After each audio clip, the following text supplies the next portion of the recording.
Masuk topik lagi. Oke, jadi kemarin kita udah sampai sebelum sediaan solid ya. Kita udah masuk ke sediaan solid, tapi yang modified release encoding udah atau belum? Belum ya? Udah Kak, Udah ya. Kemarin sampai mana terakhir? kemarin itu sampai sediaan steril Kak. Oke, steril udah juga berarti ya? Udah ya, udah Kak. Oke, berarti sekarang kita, oh ini belum ya? eh udah belum belum Kak. Kayaknya dari surfaktan ini belum. Belum ya. Terakhir evaluasi sediaan untuk uji sterilitas ya. Oke, Iya Kak. Ya. nah di sediaan liquid, di sediaan semi solid gitu, bahkan kita sering dengar yang namanya surfaktan. Suka ditanya memang surfaktan itu apa sih gitu, definisi surfaktan itu apa gitu. Surfaktan itu merupakan suatu zat aktif ya yang berfungsi untuk menurunkan tegangan permukaan dengan cara apa? Dia mampu mendispersikan suatu obat yang tidak larut dalam air sebagai sebuah dispersi koloidal sehingga dia bisa larut ya sehingga tegangan permukaan antara minyak dan airnya turun dan mereka bisa bercampur atau bisa larut. Surfaktan juga digunakan sebagai pembasah dan mencegah pengkristalan dalam suspensi. Biasanya digunakan dalam emulsi untuk pelarut steroid dan lemak pelarut vitamin. Nah, pemilihan surfaktan itu ditentukan apa? Pada saat kita formulasi, apa sih surfaktan yang kita pilih? Itu merupakan titik kritis, merupakan suatu titik kritis dalam formulasi, terutama ketika bentuk sediaannya adalah mikroemulsi, ya, ataupun nanoemulsi, ya.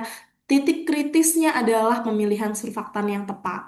Nah, surfaktan itu ada yang memiliki nilai HLB rendah dan ada yang HLB-nya tinggi. Surfaktan dengan HLB rendah ini kita kenal dengan surfaktan lipofilik atau larut dalam lemak. Lemak. Contohnya apa? Ada sorbitan monostearat ya, dan ada sorbitan monostearat. Kenapa dia tergolong ke dalam HLB rendah atau surfaktan lipofilik?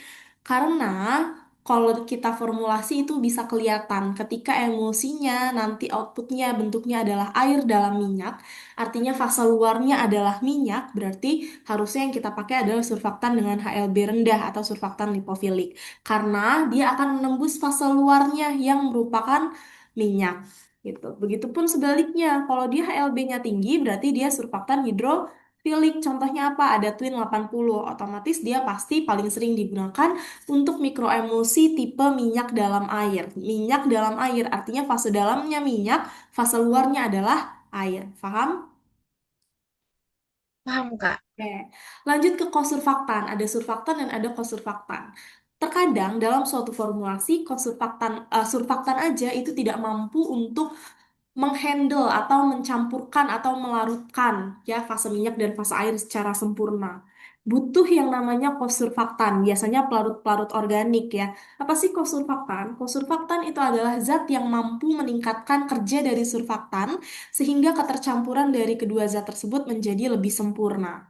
Nah, nih ya kalau kita analogikan, kalau kita disuruh gambar gitu ya, coba dong gambarin bentuk surfaktan gitu ya. Nah, surfaktan nih, dia punya dua sisi, ada kepala dan ekor. Kepalanya sifatnya hidrofilik, sedangkan ekornya sifatnya Lipo- hidrofobik, Hidrofon. ya, atau lipofilik. Lipofil. Ya, hidrofobik itu sama dengan lipofilik, ya. Fil. Hidro hidrofilik sama dengan ya hidrofilik. eh iya. Ya, dia suka air. Nah, surfaktan ini terkadang nggak mampu untuk menurunkan tegangan permukaan antara fase air dan fase minyaknya. Sehingga dia butuh bantuan. Bantuan kerja dari siapa? Dari psikosurfaktan nih. Dia bekerja di antara celah-celah kerja dari surfaktan. Untuk apa? Untuk meningkatkan efektivitas kerja dari si surfaktannya masing-masing gitu. Ibaratnya tadinya yang bekerja surfaktannya cuma ada 4, karena kita tambah posurfaktan jadi 2 kali lipatnya atau bahkan 3 kali lipatnya gitu ya. Nah, sampai sini dulu ada yang mau ditanyain? Masih aman ya? Aman Kak. Nah, kalau ditanya apa sih yang dimaksud dengan obat? Kalau secara farmasetik kita akan jawab obat itu merupakan suatu bahan kimia yang dapat berfungsi untuk menyembuhkan, mendiagnosa maupun mencegah suatu penyakit. Ya, atau kalau misalnya mau spesifik secara Permenkes nanti bisa dilihat ya untuk definisi obat. Tapi kalau kita bicara secara kimia farmasi, apa sih yang dimaksud dengan obat? Obat itu merupakan suatu senyawa kimia dari luar organisme. Ya, itu keywordnya. Dia adalah senyawa tapi dari luar organisme. Ada banyak senyawa kimia dari dalam organisme, sehingga itu nggak bisa disebut sebagai obat. Obat itu yang kita masukkan atau ada intake dari luar. Ya, sehingga dia bisa berperan untuk memodifikasi sedemikian rupa agar mendekati bentuk yang diinginkan. Di mana obat biasanya ukurannya lebih kecil dibandingkan targetnya. Bisa jawab kalau ditanya, Farah, kenapa sih obat ukurannya lebih kecil daripada targetnya? Em,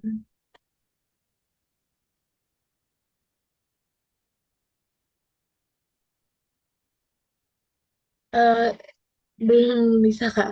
Oke, kenapa obat itu ukurannya lebih kecil daripada target? Ingat nggak teori gembok dan kunci? Lock Eh, and key. Ingat? Lock and key. Gembok dan kunci. Ingat? agak lupa Kak. Oke, aku jelasin aja ya. Teori gembok dan kunci ini menunjukkan bahwa suatu obat itu harus matching dengan reseptor atau dengan targetnya. Artinya apa? Ya. Misal aku punya reseptor, ini reseptor ya. Set, set, set. Ya, ini reseptor. Ini adalah sisi aktif dari reseptor. Nih, ini adalah sisi aktif dari reseptor. Obat itu akan bekerja ketika dia menempati sisi aktif dari reseptor. Sisi aktif. Ketika dia menempati sisi yang lain, bukan sisi aktifnya, maka dia tidak akan bekerja atau dia tidak akan punya efek farmakologis. Ya, aduh, aku ketendang dari Zoom, sorry. Sampai mana tadi? Ya Kak, Tendangnya deh. tadi masih teori lock and key Kak. Oh, belum gambar ya. Iya. Oke, udah kelihatan? Belum Kak. Oh, udah Kak, udah. Hmm. Oke, nih, ini adalah reseptor, ini adalah sisi aktifnya. Nih, ini adalah sisi aktifnya. Ya, obat itu tidak akan punya efek farmakologis ketika dia tidak menempati sisi aktifnya dari si reseptor yang ingin dia targetkan. Ya, makanya kenapa obat itu pasti lebih kecil daripada reseptor. Ya, kenapa dia ukurannya lebih kecil daripada target atau reseptor sebagai target ya? Karena ini dia hanya menempati sebagian sisi aktif atau hanya menempati sisi aktif dari suatu reseptor, di mana sisi aktif dari suatu reseptor itu pasti adalah salah satu bagian kecil dari keseluruhan reseptor. Paham? Paham Kak, paham. Oke, itu makanya Hmm. kenapa dia ukurannya lebih kecil. Terus targetnya bisa kemana aja? Tentunya bisa ke protein, bisa ke lipid, ataupun ke asam nukleat. Atau Oh ya. secara spesifik dia bisa menargetkan di molekul subseluler, organ atau tisu atau jaringan, seluler dan organisme. Tentunya kita tahu ya, di mana semakin tidak spesifik tempat obat itu bekerja, maka efek samping yang ditimbulkan akan semakin besar. Ya, ini ada mekanisme kerja obat ada dua, ada non spesifik dan ada spesifik. Ya, non spesifik itu obatnya atau sifat kimia fisika dari obatnya itu akan mempengaruhi lingkungan tempat aksi obat. Ya, jadi lingkungannya yang dipengaruhi sehingga ada perubahan sistem biologis dan menimbulkan respon. Ini non-spesifik. Sedangkan kalau spesifik, obatnya akan berinteraksi langsung dengan target aksinya sehingga ada proses biokimia sel di sana dan akan menimbulkan respon. Itulah kenapa obat yang bekerja dengan non-spesifik efek sampingnya lebih besar. Kenapa? Karena dia mempengaruhi di lingkungan aksinya. Misal dia mempengaruhi di sekitar lambung gitu, di lingkungan sekitar lambung. Di lingkungan sekitar lambung itu nggak cuman satu reseptor. Misal yang dia tuju adalah alfa satu ya. Misal yang dia tuju adalah alfa satu. Tapi karena dia bekerja di lingkungan aksinya, di sini nggak cuman alfa satu, ada beta satu, ada beta 2 dan lain-lainnya. Ini semua akan berpengaruh.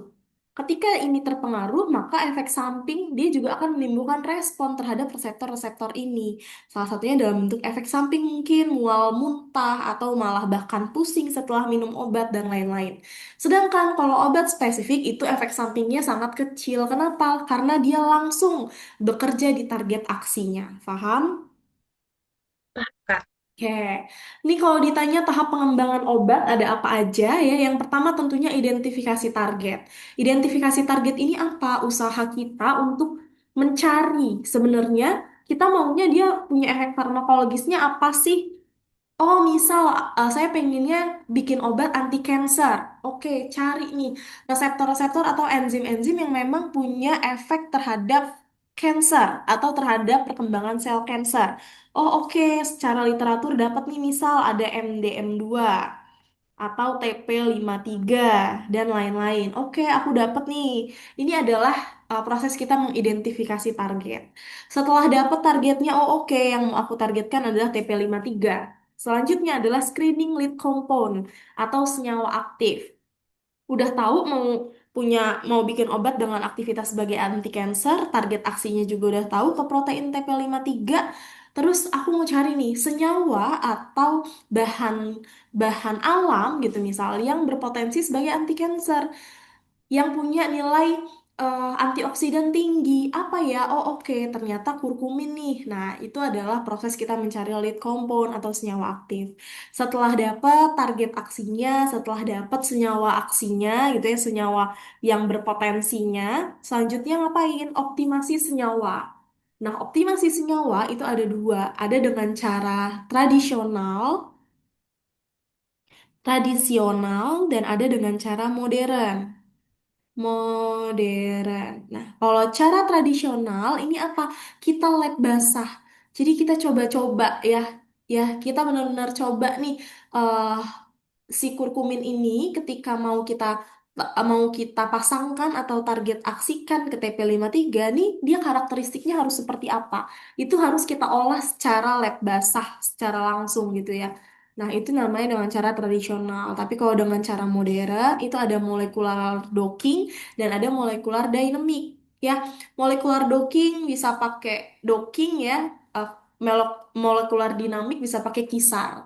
Ya, ini sangat-sangat memangkas atau memotong waktu, Farah. Molecular docking itu jadi kita tambatkan si eh, senyawa aktifnya dengan target aksinya. Nanti kita dapat tuh nilai eh, energi bondingnya berapa. Semakin negatif maka akan semakin baik atau semakin potensial senyawanya. Setelah kita dapetin, baru nanti kita lanjutkan ke tahap selanjutnya gitu di uji praklinik atau apakah memungkinkan atau enggak gitu. Kalau misalnya kita ada, kalau misalnya senyawanya mau kita dapetin sendiri, ya berarti sebelum uji praklinik kita harus isolasi dulu dan lain sebagainya, gitu ya. Setelah oke, memang senyawanya setelah dioptimasi atau dipastikan dia bisa digunakan di protein tersebut, kita lanjutkan dengan uji praklinik. Kalau uji praklinik itu ada dua, ada in vitro dan ada in vivo. Apa bedanya? Kalau in vitro itu dia di luar jaringan atau sel di hewan itu kita kultur, kita ambil gitu. Kita ujinya di luar tubuh hewannya. Sedangkan kalau in vivo itu pakai hewan uji langsung, pakai mencit, bisa juga pakai kelinci, bisa pakai tikus dan lain-lainnya. Nah, setelah oke kita dapetin data uji praklinisnya. Uji praklinis itu ada uji toksisitas ya. Uji toksisitas itu ada uji toksisitas akut, subkronik dan kronik dan masih banyak lain. Nanti kita akan bahas rinci di belakang. Sedangkan uji klinik itu ada 4 fase. Ada fase satu, fase 2, fase 3 dan fase 4. Fase satu itu ke manusia sehat, fase 2, 3 ke manusia sakit. Sedangkan fase 4 itu farmakovigilan atau setelah obatnya dipasarkan. Gitu. Oke, sampai sini dulu ada yang mau ditanyain. Paham, Kak? Oke, kita lanjut ke reologi. Reologi itu apa sih? Reologi itu adalah tipe aliran suatu sediaan, ya. Dibagi menjadi dua, ada Newtonian dan ada non-Newtonian. Kalau Newtonian itu hubungan antara rate of shear atau kecepatan dan shear stress-nya atau gaya yang diberikan itu adalah linier. Contohnya apa? Ada air, larutan sejati, ataupun sirup, ya. Sedangkan kalau yang non-Newtonian itu antara kecepatan atau rate of shear-nya dengan shear stress-nya dengan gaya yang diberikan itu dia tidak linear, di mana viskositasnya akan berubah tergantung besarnya tekanan yang diberikan. Untuk non-Newtonian itu ada dua tipenya. Ada yang tidak dipengaruhi oleh waktu dan ada yang dipengaruhi oleh waktu. Contohnya dulu nih untuk yang Newtonian, artinya kecepatannya berbanding lurus dengan gaya. Misal aku punya air di dalam wadah botol, ya, atau aku punya sediaan larutan, ya. Ketika aku buka tutup botolnya, aku cuman buka nih tutup botolnya, terus aku balik botolnya, kira-kira dia langsung tumpah atau enggak? Langsung tumpah, Kak. Langsung tumpah. Itulah yang dimaksud antara kecepatan dan gaya yang diberikan itu linear. Jadi sebenarnya nggak usah dikasih gaya apapun, ketika kita kasih suatu gaya dalam bentuk kita buka tutup botolnya, terus kita balik, maka dia akan mengalir juga gitu. Itu Newtonian. Sedangkan kalau non-Newtonian, ada yang tidak dipengaruhi waktu dan dipengaruhi. Kalau yang tidak dipengaruhi waktu ada tiga. Ada tipe plastis, pseudoplastis, dan ada dilatan. Ya, kalau tipe plastis, ketika gaya yang diberikan tidak cukup, maka dia tidak akan mengalir. Jadi dia punya titik tertentu, ya titik kritis tertentu, baru viskositasnya bisa turun, ya, atau baru dia bisa mengalir. Contohnya apa? Sediaan krim dan salep. Terus ada juga pseudoplastis. Kalau pseudoplastis itu sama dengan plastis. Tetapi ya dia tidak butuh titik kritis tertentu baru viskositasnya bisa turun. Kalau yang pseudoplastis, ketika kita berikan gaya, viskositasnya juga akan langsung menurun. Atau simpelnya semakin kita kocok, ya maka sediaannya akan semakin encer. Contohnya apa? Ada lotion, suspensi, emulsi, itu tipenya pseudoplastis. Terus ada tipe dilatan. Kalau tipe dilatan, semakin kita kocok, maka sediaannya akan semakin kental. Sebaliknya, ya, atau semakin kita aduk, maka sediaannya akan semakin kental. Contohnya apa? Pasta, ya. Terus ada juga yang dipengaruhi waktu. Kalau dipengaruhi waktu tuh ada tiksotropik dan ada anti tiksotropik. Kalau tiksotropik, awalnya sediaannya kental. Kunci apa? Reject. Mau masukin yang master box ya.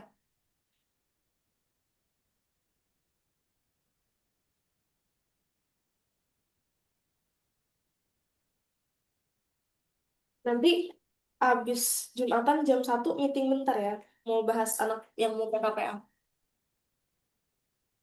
Oke, kalau tiksotropik, awalnya sediaannya kental. Terus kita kasih gaya nih, kita aduk atau kita kocok. Maka dia akan turun viskositasnya.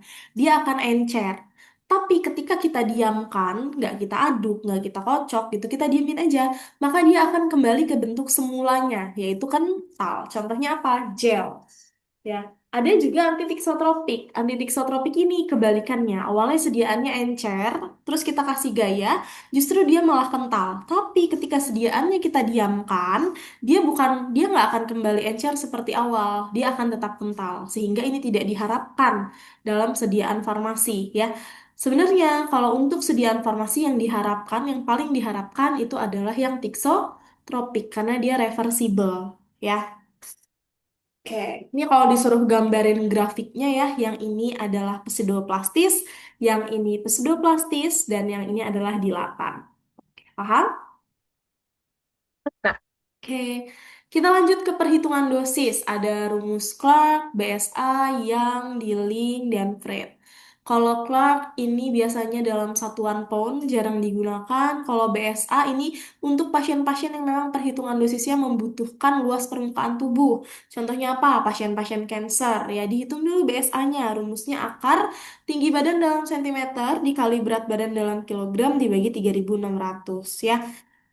Setelah dapat BSA-nya, dilihat pasiennya anak atau pasien dewasa. Kalau pasiennya anak, rumusnya BSA dibagi 1,73 dikali dosis dewasa. Tapi kalau pasiennya dewasa, langsung aja BSA dikali sama dosis dewasa. Biasanya ini untuk dosis-dosis obat yang satuannya masih dalam miligram per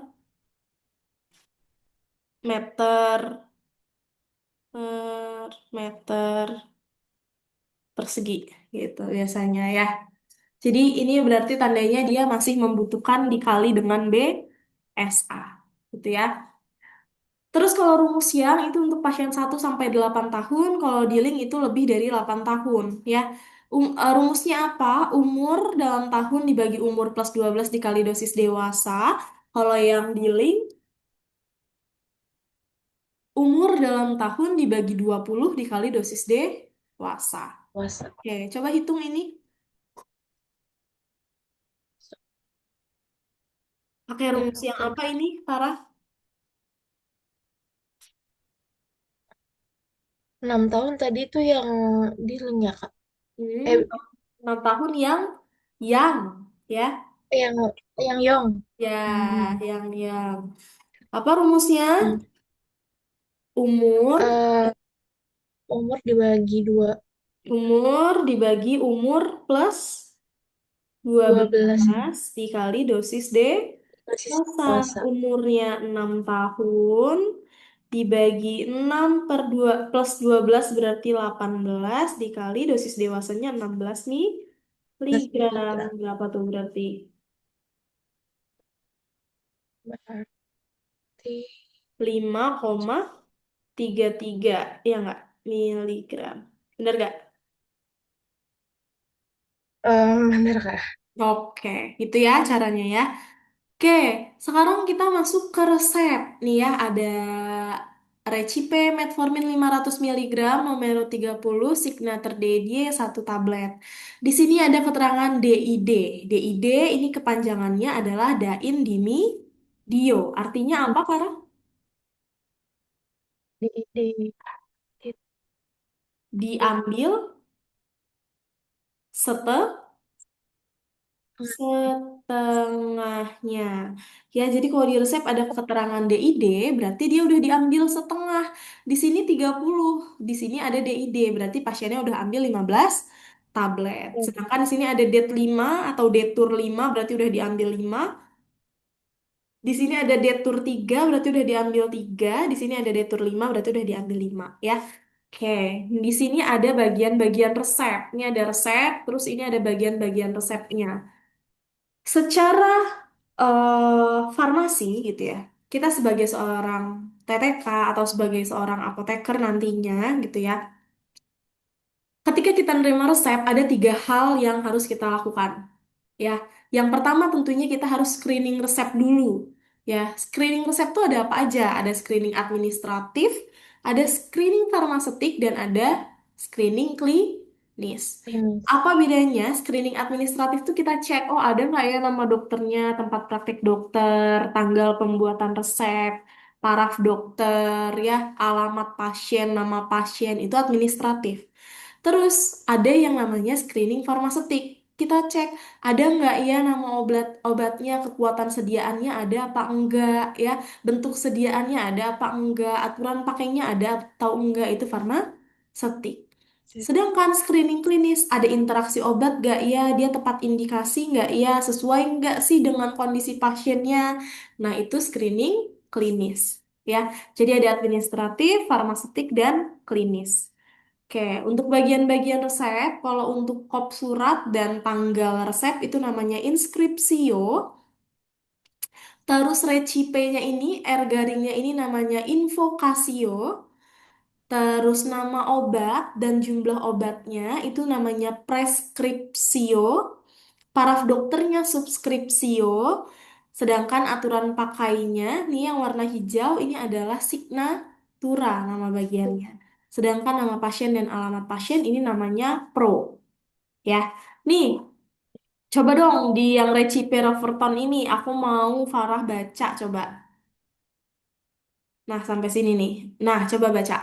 Recipe Roverton. Ini Oh, yang baca sesuai itu ya Kak resepnya ya Kak. Ya, Resipe Roverseton, Roverton. Roverton. Mm-mm. eh Kak maaf Kak, ini kalau misalnya baca kan ada beberapa obat gitu. Nah itu tuh dibaca semua dulu baru ke numeronya apa gimana ya Kak? Iya, dibaca dulu semua. Kalau yang memang harus diracik nih ya, ada perintah raciknya tuh. Heeh. Mm-mm. Oh, resipe Roverton 3/4 tablet, Trivet 3/4 tablet, Oke. Gra Gratazone 1/2 tablet, em, MF itu apa ya Kak lupa. Miscevak kapsul. Mif, Mif Oke, aku Ceptof contohin ya. aja ya. Aku contohin. Eh, R garing itu berarti Recipe. Recipe Reverton 3/4 tablet. Trivet 3/4 tablet. Gratazone setengah tablet. Miscevak kapsul. Datals dosis numero 12. Belas. Signature DDE kapsul 1. Artinya apa? Ambil dan buatlah Reverton 3/4 tablet, Trivet 3/4 tablet, Gratazone setengah tablet, Miscevak ya. Buat dalam sediaan kapsul, datalus dosis dalam dosis demikian. Wow, nggak ini ternyata ya. Zoomnya ya, nggak premium ya. Ntar ya. Nanti kalau ini habis join di link yang aku kirim setelah ini ya, nanti di WA ya. Deh ya. Baik Kak. Oke. Ya, kapsul Datalus dosis nomor 12 bagi dalam dosis demikian sebanyak 12 kapsul ya digunakan 3 kali sehari satu kapsul. Nah, kalau misalnya nih perintahnya seperti ini, berarti berapa banyak sih Reverton yang harus aku ambil, Trivet yang harus aku ambil, dan Gratazone yang harus aku ambil untuk meracik 12 kapsul yang diminta? Untuk yang Rovertonnya itu berarti 3/4 dikali 12 ya. Oke, kenapa dikali 12? Karena ada DTD-nya Kak. Oke. Kalau nggak ada DTD? Berarti diambilnya 3/4 aja nggak Kak, nggak Oke. dikali. Oke, bener ya. Gitu caranya ya, udah paham. Oke, kita lanjut. Ini ada resep dan ada salinan resep. Bedanya apa kalau ditanya resep dan salinan resep? Kalau resep tentunya ditulis oleh dokter, sedangkan salinan resep ditulis oleh apoteker. Ya, karena ditulis oleh apoteker, pastinya kopnya juga udah kop apotik ya. Ada nomor salinan resepnya, ada tanggal salinan resepnya, ya ada keterangan jumlah obat yang sudah diambil atau belum diambilnya, ada tulisan PCC, ya, ada cap apotik dan ada paraf apotekernya atau tanda tangan apoteker. PCC kepanjangannya apa sih, Farah? PCC dalam resep. Pro, kopi, kan, Terus, firm. Artinya apa? Ditulis berdasarkan resep asli. Ini harus ada, ini harus ditulis. Pro copy confirm atau ditulis berdasarkan resep asli. Ya, misal nih di sini ada date, di sini ada no date. Artinya apa sih? sudah diambil setengahnya ya Kak. Nah, itu tadi DID. Ini beda lagi. Kalau date, ini detour, berarti dia udah diambil. Sedangkan Ya, kalau no date, ini berarti belum ambil. diambil. Ya, Neda tuh belum diambil. Misal aku punya resep, ya nih di sini resepnya ada iter 2 kali. Berarti resepnya bisa ditebus berapa kali? 3 kali Kak. Bisa ditebus 3 kali. Penebusan yang pertama nih, di sininya apa berarti?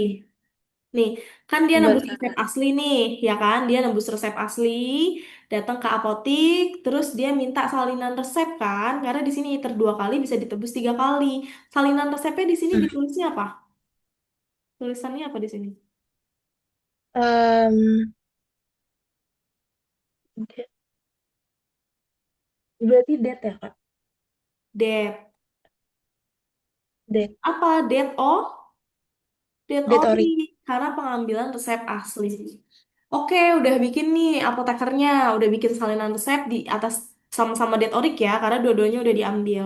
Terus dia datang lagi ke apotik, ngebawa si salinan resep ini yang tulisannya diet orik buat dia nebus lagi. Setelah itu kan apotekernya bikin salinan resep lagi tuh. Di sini ditulisnya apa? Hmm. Date aja ya Kak. Date satu Oh, kali. date satu kali. Ini juga date satu kali. Satu Setelah kali. itu dia nebus obat, dia nebus obat lagi pakai salinan resep yang ini. Baru apotekernya bikin salinan resep lagi. Apa? Date dua Dua kali. kali.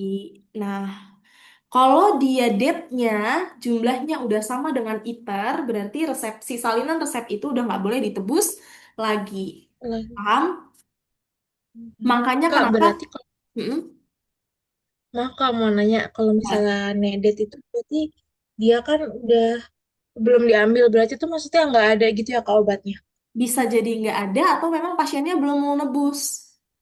Oh, Ya, baik. misal dia cuma bawa duit 200.000 nih, pasien umum, tapi harga obatnya 2 juta, ya udah, berarti dia belum, Mbak saya belum mau ambil yang ini, boleh gitu. Tapi kita tuliskan Oh, keterangan di situ bahwa itu obatnya belum diambil gitu. Jadi dia ketika dia bawa berarti resepnya ke apotek lain, ketika dia udah ada obat ya itu masih bisa diambil. Gitu. hmm, berarti walaupun nanti kita udah bikinin salinan resep tetap kalau misalnya belum diambil ya tetap ditulis nedet gitu ya Kak. Ya, tetap ditulis nedet Baik, Kak. gitu. Ya, Paham? makasih Kak. Paham Kak. Oke. Nah, ini ada etiket. Etiket itu ada etiket biru dan ada etiket putih. Etiket putih itu dia untuk obat dalam, sedangkan etiket biru itu untuk obat luar. Ya, biasanya di informasi yang ada di etiket itu ada selain nama obat, aturan pakai, terus penyimpanannya seperti apa. Kalau yang rumah sakit besar ya biasanya dikasih keterangan BUD. Tahu BUD apa? Eh eh eh, ju- Kepanjangannya dulu deh. penyimpanan setelah BUD itu apa? Kepanjangan BUD. beyond use date Kak. Oke, Beyond News Date. Apa itu? Eh, tanggal penyimpanan setelah dibuka ya Kak, digunakan ya Kak. Oke. Obat. Jadi BUD itu adalah batas batas waktu di mana obatnya masih baik atau masih bisa digunakan ketika dia sudah dibuka dari kemasan primernya, ya. Tuh Hmm. dengan catatan ya dari kemasan primernya. Kalau dia dibuka dari kardusnya ya nggak masalah gitu. Tetap yang dipakai adalah expired date.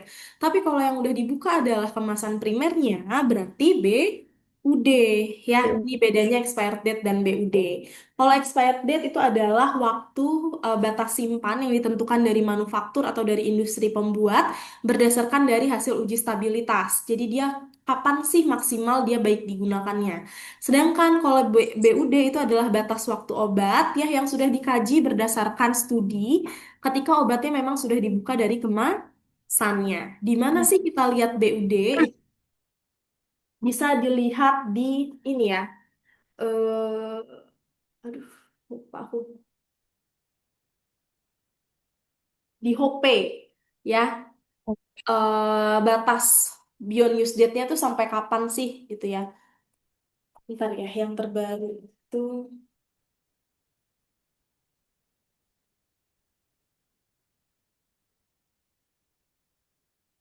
Ntar, aku cek dulu.